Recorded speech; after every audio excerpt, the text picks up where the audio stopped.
You are the best. Chapter 10. Further Use of the Will. You cannot retain a true and clear vision of wealth if you are constantly turning your attention to opposing pictures, whether they be external or imaginary. Do not tell of your past troubles of a financial nature, if you have had them. Do not think of them at all. Do not tell of the poverty of your parents, or the hardships of your early life. To do any of these things is to mentally class yourself with the poor for the time being, and it will certainly check the movement of things in your direction. Let the dead bury their dead, as Jesus said. Put poverty and all things that pertain to poverty completely behind you. You have accepted a certain theory of the universe as being correct, and are resting all your hopes of happiness on its being correct. And what can you gain by giving heed to conflicting theories? Do not read religious books which tell you that the world is soon coming to an end, and do not read the writing of muckrakers and pessimistic philosophers who tell you that it is going to the devil. The world is not going to the devil, it is going to God. It is wonderful becoming. True, there may be a good many things in existing conditions which are disagreeable, but what is the use of studying them when they are certainly passing away, and when the study of them only tends to check their passing and keep them with us? Why give time and attention to things which are being removed by evolutionary growth, when you can hasten their removal only by promoting the evolutionary growth as far as your part of it goes? No matter how horrible in seeming may be the conditions in certain countries, sections, or places, you waste your time and destroy your own chances by considering them. You should interest yourself in the world's becoming rich. Think of the riches the world is coming into instead of the poverty it is growing out of. And bear in mind that the only way in which you can assist the world in growing rich is by growing rich yourself through the creative method, not the competitive one. Give your attention wholly to riches. Ignore poverty. Whenever you think or speak of those who are poor, think and speak of them as those who are becoming rich, as those who are to be congratulated rather than pitied. Then they and others will catch the inspiration and begin to search for the way out. Because I say that you are to give your whole time and mind and thought to riches, it does not follow that you are to be sordid or mean.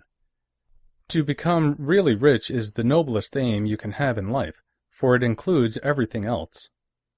On the competitive plane, the struggle to get rich is a godless scramble for power over other men. But when we come into the creative mind, all this is changed.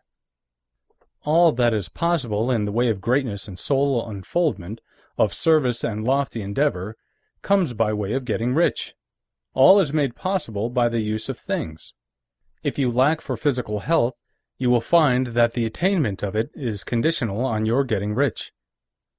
Only those who are emancipated from financial worry and who have the means to live a carefree existence and follow hygienic practices can have and retain health. Moral and spiritual greatness is possible only to those who are above the competitive battle for existence, and only those who are becoming rich on the plane of creative thought are free from the degrading influences of competition. If your heart is set on domestic happiness, remember that love flourishes best where there is refinement, a high level of thought, and freedom from corrupting influences, and these are to be found only where riches are attained by the exercise of creative thought, without strife or rivalry. You can aim at nothing so great or noble, I repeat, as to become rich, and you must fix your attention upon your mental picture of riches, to the exclusion of all that may tend to dim or obscure the vision. You must learn to see the underlying truth in all things. You must see beneath all seemingly wrong conditions the great one life ever moving forward toward fuller expression and more complete happiness. It is the truth that there is no such thing as poverty, that there is only wealth. Some people remain in poverty because they are ignorant of the fact that there is wealth for them, and these can best be taught by showing them the way to affluence in your own person and practice. Others are poor because, while they feel that there is a way out, they are too intellectually indolent to put forth the mental effort necessary to find that way, and by travel it. And for these, the very best thing you can do is to arouse their desire by showing them the happiness that comes from being rightly rich. Others still are poor because, while they have some notion of science, they have become so swamped and lost in the maze of metaphysical and occult theories that they do not know which road to take. They try a mixture of many systems and fail in all. For these, again, the very best thing to do is to show the right way in your own person and practice. An ounce of doing things is worth a pound of theorizing. The very best thing you can do for the whole world is to make the most of yourself. You can serve God and man in no more effective way than by getting rich. That is, if you get rich by the creative method and not by the competitive one. Another thing, we assert that this book gives in detail the principles of the science of getting rich, and if that is true, you do not need to read any other book upon the subject. This may sound narrow and egotistical, but consider, there is no more scientific method of computation in mathematics than by addition, subtraction, multiplication, and division. No other method is possible. There can be but one shortest distance between 2 points. There is only one way to think scientifically, and that is to think in the way that leads by the most direct and simple route to the goal. No man has yet formulated a briefer or less complex system than the one set forth herein.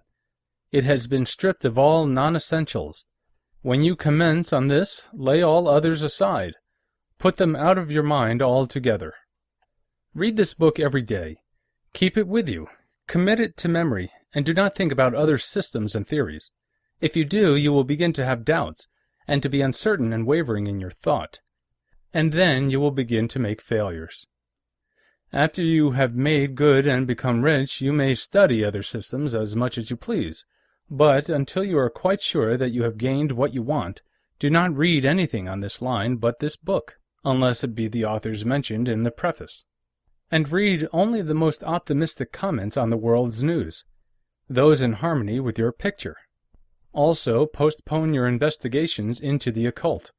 Do not dabble in theosophy, spiritualism, or kindred studies. It is very likely that the dead still live and are near, but if they are, let them alone. Mind your own business. Wherever the spirits of the dead may be, they have their own work to do and their own problems to solve, and we have no right to interfere with them. We cannot help them, and it is very doubtful whether they can help us, or whether we have any right to trespass upon their time if they can. Let the dead and the hereafter alone, and solve your own problem. Get rich. If you begin to mix with the occult, you will start mental cross-currents which will surely bring your hopes to shipwreck. Now, this and the preceding chapters have brought us to the following statement of basic facts. There is a thinking stuff from which all things are made, and which, in its original state, permeates, penetrates, and fills the interspaces of the universe. A thought in this substance produces the thing that is imaged by the thought. Man can form things in his thought, and by impressing his thought upon formless substance, can cause the thing he thinks about to be created. In order to do this, man must pass from the competitive to the creative mind. He must form a clear mental picture of the things he wants, and hold this picture in his thoughts with the fixed purpose to get what he wants, and the unwavering faith that he does get what he wants, closing his mind against all that may tend to shake his purpose, dim his vision, or quench his faith. And in addition to all this, we shall now see that he must live and act in a certain way. You are the best.